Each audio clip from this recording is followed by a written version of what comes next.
Good morning সবাইকে। সবাই কেমন আছো? আশা করি সবাই খুব ভালো আছো। বার্থডে এখনও দেরি আছে, কিন্তু বার্থডে গিফট পাওয়া কিন্তু শুরু হয়ে গেছে।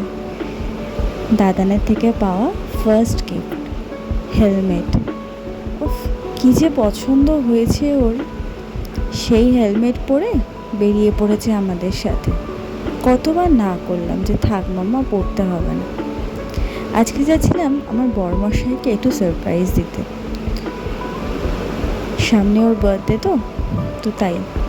দাঁড়াও তো, তার আগে তেলটা একটু ভরিয়ে নিই। এই যে তেল ভরে আমরা চলে এসেছিলাম গড়িয়াহাটের জুডিওতে। খুব একটা ভালো কালেকশন দেখলাম না, তাই বাড়ি ফিরে যাচ্ছিলাম। বাড়ি ফিরতে ফিরতে একটা অসাধারণ দৃশ্য দেখলাম। আকাশটা যে কী অপরূপ সুন্দর লাগছে দেখতে, মনটা ভরে যাচ্ছিল। রাস্তাটা মনে হচ্ছিল শেষ যেন না হয়, এত সুন্দর একটা পরিবেশ ছিল। একটা মিষ্টি সুন্দর হাওয়া, তার সাথে আকাশটা মানে অসাধারণ যাচ্ছিল। বাড়িতে এসে শুরু হয়েছিল তার পিপির সাথে মেকআপ করা। তারপরে দুজনের ডিমান্ড হলো, মা আজকে পিৎজা খাবো, আর ওদিকে বলু আজকে পিৎজা খাবো। তাই পিৎজা খেতে খেতে ব্লগটাকে এখানেই শেষ করলাম।